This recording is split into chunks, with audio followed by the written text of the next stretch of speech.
Actual racism is, of course, actual racism. You know what I'm talking about, those gross, derogatory, bigoted slurs. I don't need to repeat them. We all know what they are. Anyone who uses those words should be ostracized and alienated from civil society. But apparently, as one NDP MLA would have you believe, any perceived racism you may have imagined entirely in your head is real too. Even if the guilty party doesn't say those words, doesn't behave or say anything bigoted, and quite the opposite, has a long track record of standing up for persecuted minority groups in Canada. This is legitimately crazy. I spend all day immersed in Alberta politics, so I know crazy when I see it. Thomas Dang is one of those underqualified NDP MLAs who won the last election lottery. He was a paper candidate who lived at home until he was accidentally elected, and in the video I'm about to show you, he's giving a member statement in the legislature about racism in Alberta. Listen carefully to what Dang says about a PC leadership candidate. Here. Tired of political correctness, questioning when immigration will stop. Tired of anti-white propaganda. It's only racist when white people do it.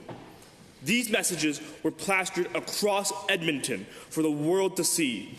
These messages were what passed for public discourse. Mr. Speaker, a former MP and current PC leadership candidate stated, "Our national railway would not have been built if we had been governed by social license rather than rule of law." These are racist statements. Now this is what Dang is referring to, a tweet sent by PC leadership candidate Jason Kenney about the ridiculous and prohibitive requirement that pipeline approvals in this country have to go through. Pipelines should meet environmental and economic standards, not made up social justice, social license baloney. There's no mention of race in that tweet. It's not racist. How could it possibly be racist? And let me be clear, there's no question that some people have said some racist things to Thomas Dang. It shouldn't happen. It does happen.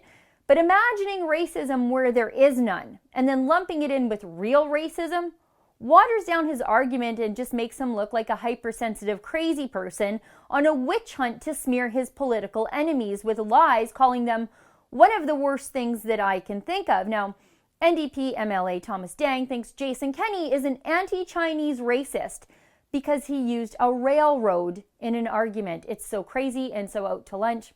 I don't even know what sort of fevered mind dreams up these things, smearing someone who has spent 2 decades working with ethnic minorities in Canada, including Chinese people, even on projects to memorialize Chinese railroad workers. Like, does Thomas Dang think we have to preface every statement about nation-building projects, including railroads in Canada, with an apology to the thousands of Chinese people who tragically died building our railroad system, lest we be suddenly considered racist? Is this a real thing now? Do we have to start every single sentence with an apology to someone just in case someone else might read too much into our words like Thomas Dang does?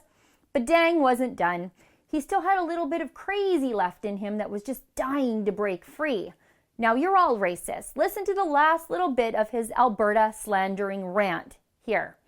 When we hear politicians talk about screening people for barbaric cultural practices and screening for anti-Canadian values, we all suffer.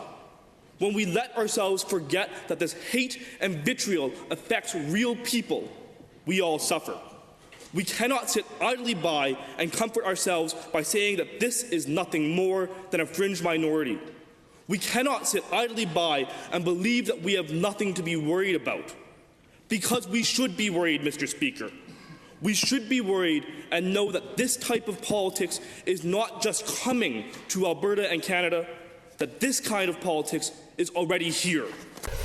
Apparently, it's racism to call anti-Canadian barbarism barbaric.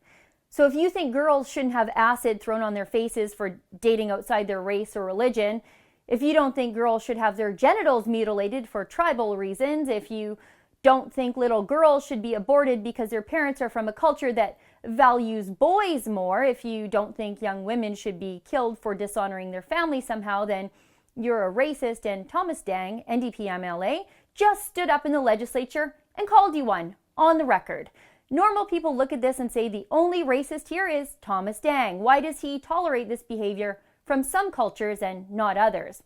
There's a bigger lesson here, though, than just a low-level socialist accidental MLA trying to make a name for himself by smearing and punching up at opponents and failing.